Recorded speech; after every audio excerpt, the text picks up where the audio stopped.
my like instant chill pill is to come out into the garden and just be out here and pick food and be barefoot so that you're grounded and you're really connected. And it's like, I just feel really comfortable. We talked about being comfortable. Yeah. You know, people feel comfortable in different environments.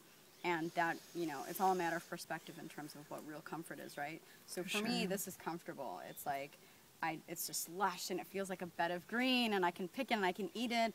And it's like beaming with joy. Like I feel a lot of joy and happiness just by being out here. You know? Me too. Parsley.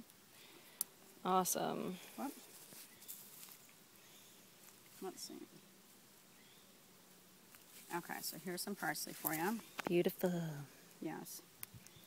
Thank you. So yummy. So The test. yeah, it's a test. So these are, here's what they look like.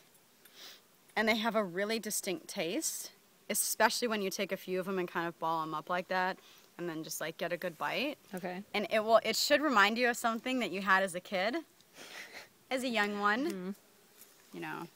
But this is edible too. Oh, pretty. So what was it?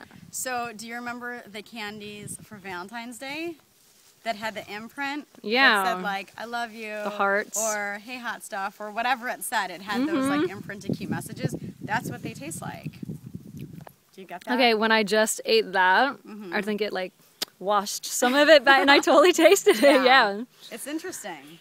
I mean, Whoa. it really does. When you get a handful of it, Yeah. it tastes like you've put a handful of those hearts in your mouth. It's like even like the texture. Yeah. Yeah.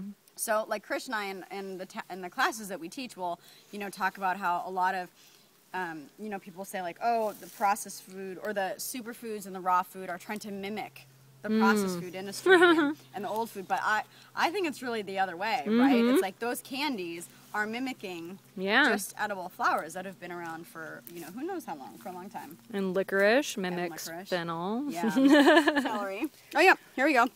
And here's the celery. Oh my god. Yeah. I'm so excited. I know. How cool. Yeah. I've wanted to juice it. I've been trying to wait. You know, it's like I said, with the collards. Yeah.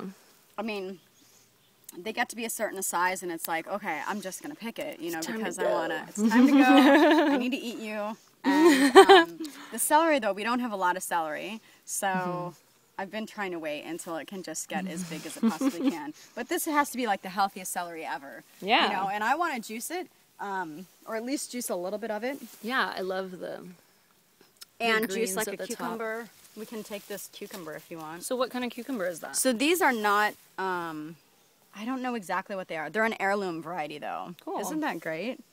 That's really awesome. I've never seen anything like that in a store, have you? Mm-mm. And we have a bunch of squash and melons. Here's Like another one cantaloupe. growing. Little baby one. Oh. And we do have some green cucumbers that are longer, like more like English cucumber looking style ones. Purslane. More purslane. Yeah. This is all burdock. Oh. You know burdock, right? Yeah, totally. So amazing for the skin. So burdock's are roots. Yeah. And one of the first herbs I got into like way a long time ago. Yeah. And these are the big leaves.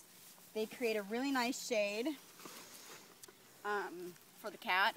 Just for anything that needs to be shaded. A little bit of kale here. Yeah. So this whole thing. So if you can get in here and just so maybe people could see the stalks of this, they're thick stalks. They're They really are. I mean, not super thick, but in comparison to anything else, and it feels like it's really soft. It feels like the inner side of a celery. You know, it's great. So you wouldn't eat this, but you would pull it out of the ground, which we have and we've done, and You get your root. juice it or eat it straight or saute it or however you want to do it. Yeah. And it's any kind of skin condition or anything for the skin. It's a beauty root. I like to have an entire bed of cilantro and parsley. Yeah. We're big fans. I mean, I just put it in everything. I put it in the goddess mash. I put it in guacamole, just in any salad. I just use it like Juice a regular leafy green. Yeah. A lot of people will be curious, like, well, how do you do it? Or is there too much? Because it's really cleansing for heavy metals. And I think you just intuitively know. Yeah. You know, and even if, you know, cilantro has, I guess, somewhat of a strong taste, I personally don't think it does. Maybe it's just because I'm so used to it. And this is like where I get my zen on. Like, as I'm working at home and in the office and I'm like looking out, I'm like, now is a perfect time to be outside and yeah, and actually I get really inspired when I'm out here. So sometimes, so we don't get cell phone reception in our neighborhood. And so so our phones are always on airplane mode, which is great, so that you don't have the EMF radiation.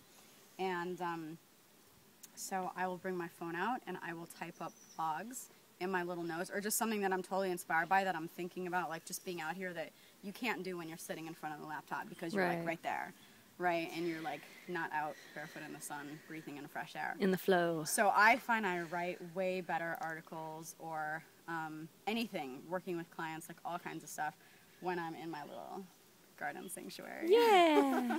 Garden sanctuary, everybody. Yeah, garden sanctuary. Even if you're just sitting next to a little cherry tomato plant. Exactly. Start making where it is. Start making your garden sanctuary.